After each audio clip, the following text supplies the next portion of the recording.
Just wanted to kind of update you guys on some things that are going on right now in the Middle East, and I'm sure many of you are probably already aware that Saudi Arabia had sworn in a new government for Yemen, and they flew them into Yemen, and when they did, of course, the Houthi-backed rebel, or Iranian-backed rebels, the Houthis, had undoubtedly knowledge of their arrival coming into the country and attacked the airport. I've been told that 13 have been killed as a result of that. But not only did they know about them coming to the airport from Saudi Arabia, but they also knew that they would be going afterwards to the palace.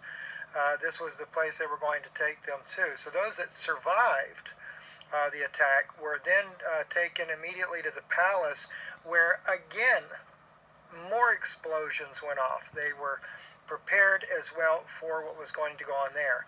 I've also been told, as far as the situation with Iran, this war that is imminent, that is going to take place, that the United States is very much aware that the different factions that have received the ballistic missiles, that includes inside of Syria, inside of Lebanon, also inside of Yemen, etc., and Iraq, that those factions are planning their own version of a shock and awe in retaliation for the strike that'll be on Iran.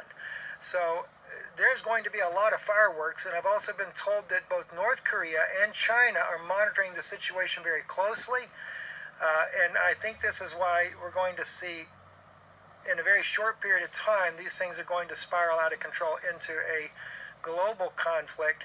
And of course, this is exactly what, I hate to say it, but this is exactly what Israel is wanting.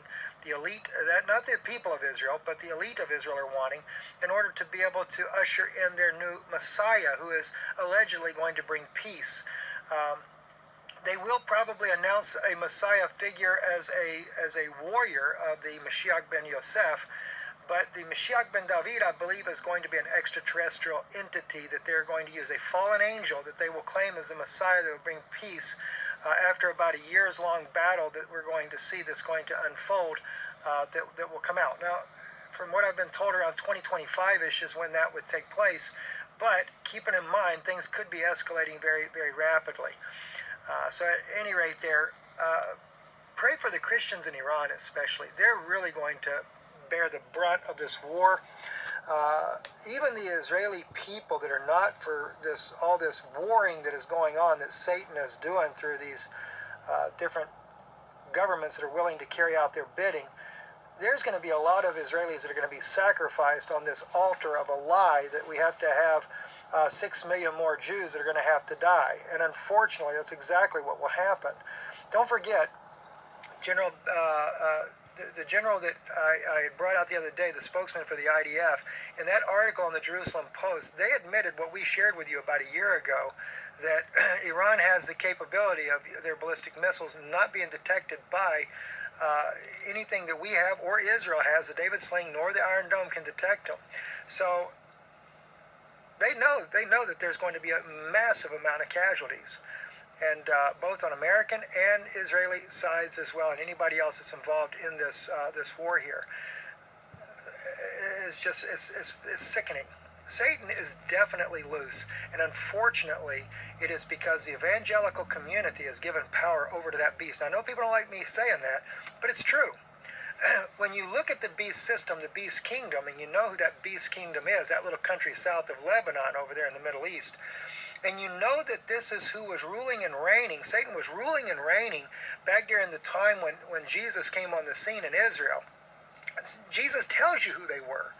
You know, he said, "You're of your father the devil." And then we're delivered from the law, only to place the entire world back underneath the law again.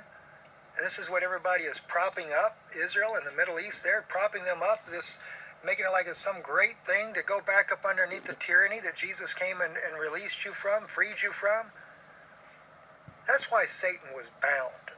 He was bound from being able to deceive you any longer. But unfortunately, people have never learned the lesson. And that power is being given back. We're going to be talking more and more about this here in the coming days here. So anyway, just wanted to share some of these thoughts with you today. Try to be keeping you up to date. I'm getting intel reports quite frequently, and we'll talk more about it later. God bless you. Don't forget your EMP shield either, by the way. That is something that's really important. EMPshield.com, INL50 is the promo code. I can't, with what's going on right now, you definitely want to make sure you're protected in some way. Thanks.